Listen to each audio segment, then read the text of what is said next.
Hey guys, it's Fishing the PNW here, and I'm just out here at a local lake trying to cure my case of cabin fever. What I've been doing today is throwing floating flies, throwing jigs, flipping and pitching some baits, throwing spinner baits and crankbaits, just to get out here and fish pretty much. It's better than sitting at home. It's been raining on and off, and it's about 40 degrees or so out today, so it is pretty chilly. One thing that I've been doing to practice that's actually pretty fun is practice pitching. And the more you practice pitching, the more accurate you're going to be, the more familiar you're going to be with your gear, and ultimately the more accurate you are, the more fish you're going to catch. What I'm using here is a 7.5 foot Team Daiwa T heavy rod. One thing that you might not know unless you looked at the Daiwa site is that this rod actually telescopes. And that actually bothered me that Tackle Warehouse didn't have that in the info, and I was pissed when I got the rod, but once I extended the rod out and actually took it out and used it, you can't even tell that it's a telescoping rod. It'll sit out there really snug, and it feels like a solid one-piece rod. The reel I have right here is a Daiwa Megaforce 100 THSL. This has a 7.3 to 1 gear ratio, and the original Megaforce got horrible reviews for this guy right here, the twitch and bar breaking. I've messed with this for hours and hours, and it is not broken. It feels just as solid as the day I bought it. If you see, it really does just twitch an inch along your bait. But one thing you can also do is, if you really want to creep that bait and just twitch it on the bottom a little bit, you don't engage it all the way, you just push it down a little bit. You'll see that reel just kind of creep and that bait kind of creep just a little bit really slowly. So that'll be really helpful.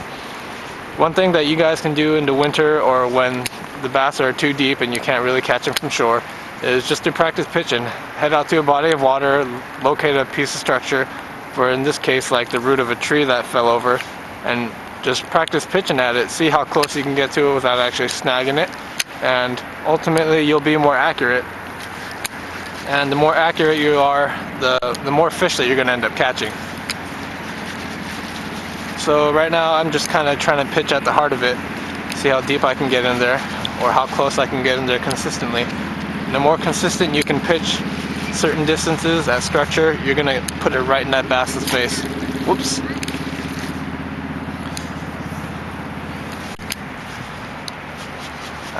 For some of you this might seem boring, but if you're an enthusiast like me, just getting out on the water, even if you don't catch anything or have really horrible odds of catching anything, it's good enough. Alright, so this reel, that log is maybe 15 feet away, approximately, and it requires very little effort for me to pitch this bait out there. The bait I'm using right now is a Berkley Havoc Skeet Reese's Pit Boss. This is in the Vampire Orange color. I have that rigged on a 5/0 Gamakatsu Superline hook, and I believe this is a Eco Pro Tungsten Weight. It's a 3/8 ounce, and I have it pegged with a regular size pegget. And my reel right now is spooled up with 10-pound Berkley Big Game, which personally is the best mono I've ever used. It's ridiculously strong, and with that, it requires very little effort to pitch out at that log.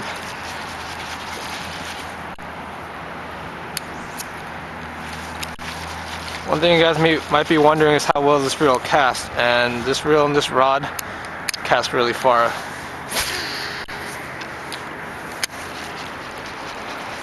So that was just a sidearm cast, not particularly too hard. It wasn't like I was trying to throw it as far as I possibly could out there.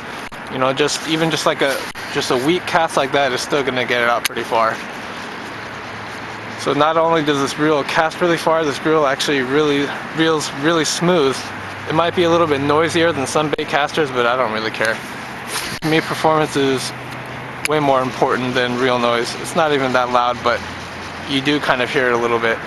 That doesn't really bother me. I absolutely love this reel. I never used the original Megaforce, so I can't really compare it, but this reel is money. So that piece of structure right there isn't too far out, and you might be wondering, well, how far does this reel actually pitch? So let me see right here. It pitches pretty far. That pitch right there was about twice as far as I've been pitching at that log. And I'm only using a 3/8 ounce tungsten weight, so if you use a 1/2 ounce, 3/4 ounce, 1 ounce, 1 1/4, 1 1/2 ounce, you're going to be able to pitch it way further with way less effort.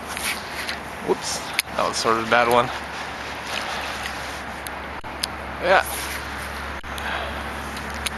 It pitches really good, pitches really far, pitches smooth. And, you know, when you have just, I mean, this obviously isn't anywhere near top of the line, but when you have nice gear, it makes fishing a lot easier. And a 7.3 to 1 gear ratio is awesome. You can burn baits if you want to. I haven't tried it yet, but I'm sure you could use this for burning lipless crankbaits, spinner baits, whatever, you know, top water, whatever you want to use a fast gear ratio for. And this reel is only $90, so at $90 it really is a bargain to me.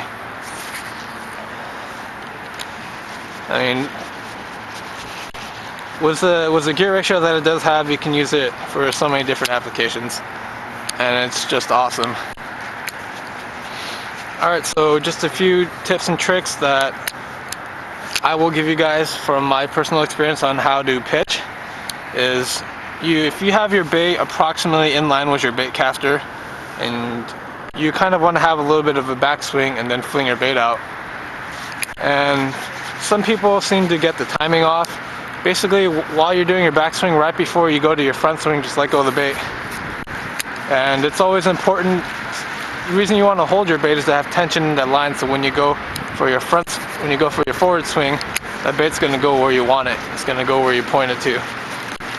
So yeah, have it about even with your bait caster.